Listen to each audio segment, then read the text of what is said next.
क्या वो ख़त्म हो जाएगी, क्या अब सियासी इस्तेहकाम आएगा और मईशत बेहतर होगी, इसी पर हम बात करेंगे। मेरे साथ पैनल मौजूद है। तारुफ करा देती हूँ। अयाज खान साहब, आमिर इलियास राना साहब, हाफिज़ ताज महमूद अशफी साहब, फैसल हुसैन साहब, सलमान आबिद साहब और जवाद फैज़ी साहब पैनल का हिस्सा हैं। हाफिज़ ताज साहब, मैं आपसे आगाज़ करूँगी। चूँकि आर्मी चीफ की तकरीरी का जो मामला था खुश उसलूबी से तय पा गया।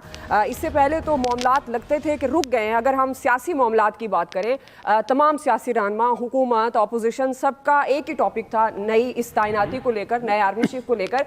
अब सियासी सूरत हाल क्या बनेगी? क्या अब ये समझना चाहिए कि हालात बेहतरी की तरफ जाएंगे? अब हमारे सियासतदान आम आदमी का सोचेंगे, मईशत पर भी बात होगी? क्या सिनेरियो आप देख रहे हैं? दुआ आपने, चूंकि आर्मी चीफ हाफिज हैं, इसलिए हाफिज साहब से शुरू करना ज्यादा मुनासिब समझा है। जी बिल्कुल, आप समझ गए। मुझे यही लग रहा था। जी आप समझ गए। बिस्मिल्लाहिर्रहमानिर्रहीम, नहमदुहु व नुसल्ली व नुसल्लिमु अला रसूलिहिल करीम। सबसे पहले तो अल्लाह ताला का शुक्र है और मैं अपनी सारी कौमी सियासी क़यादत का भी शुक्रिया अदा करना चाहता हूँ। सदर साहब का भी, वजीर आज़म का भी, इमरान खान साहब का भी और हुकूमती जो इत्तेहाद है उसका भी, कि सब ने इस बात को सामने रखा कि जो लोग आज जिनकी तकर्री हुई है वो इस मुल्क की उस फोर्स के सरबराह और जायंट चीफ बनने जा रहे हैं जो इस मुल्क की बका और सलामती की ज़ामन फोर्स है। लिहाजा इसी इत्तेहाद से ही ये फैसला होना चाहिए था और इस पर अल्लाह का शुक्र भी अदा करते हैं और इन तमाम कायदीन का शुक्र भी अदा करते हैं। जिस तरह की सोशल मीडिया पर और इधर उधर से जो एक हिजानी कैफियत पैदा की गई थी और जो अफवाह साजी थी, अल्हम्दुलिल्लाह वो सारी की सारी खत्म हो गई। और ये भी एक बात, कौम को एक आसरा मिला है, एक हौसला मिला है कि अगर हम ये मामला तय कर सकते हैं तो बाकी मामला भी हम आपस में बैठ के तय कर सकते हैं।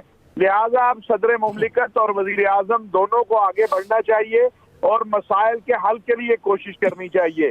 मैं इसलिए भी अल्लाह का शुक्र अदा करता हूँ कि आज जो हमारे सिपा सलार जिनका तकर्रुर हुआ वो हाफिज कुरान है और ये पूरे पाकिस्तान के लिए, पूरे आलम इस्लाम के लिए एक फख्र की बात है, एक एजाज की बात है। अल्लाह का कुरान सीने में होना ये एक बहुत बड़े एजाज की बात है और मैं उम्मीद रखता हूँ कि जिस तरह कल जनरल कमर जावेद बाजवा साहब ने फौज के मुस्तकबिल के हवाले से बात की कि एक फौज अपना तामीरी किरदार अदा करती रहेगी लेकिन सियासी जो किरदार था, उनने कहा कि तो जनरल हाफिज आसिम साहब के आने के बाद मुझे उम्मीद है इंशाअल्लाह ताला कि वो पाकिस्तान मजीद मजबूत होगा, पाकिस्तान का दिफा मजबूत होगा। हमें बहुत से मसाइल हैं, एक तरफ हिंदुस्तान की धमकियां हैं, अफगान बॉर्डर की सूरत हाल, और इन सारे हालात में एक ऐसे सिपा सलार का इंतखाब बाहमी इत्तेफाक से कि जिसके दोनों हजरात जो है, ताहिर शमशाद मिर्जा हो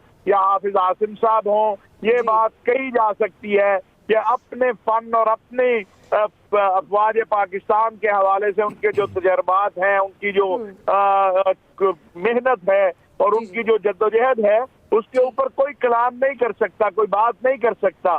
तो मैं समझता हूँ कि अल्लाह ताला ने ये मौका दिया है हमें, हम सबको मिलकर पाकिस्तान को मजबूत करने के लिए आगे बढ़ना चाहिए। आप समझ रहे हैं कि अब हमारे पास मौका है कि सबको मिलकर आगे बढ़ना चाहिए पाकिस्तान के लिए, स्टेट के लिए। अयाज साहब, जाहिर है जब हम कल भी बात कर रहे थे तो यही हो रहा था कि खुश उसलूबी से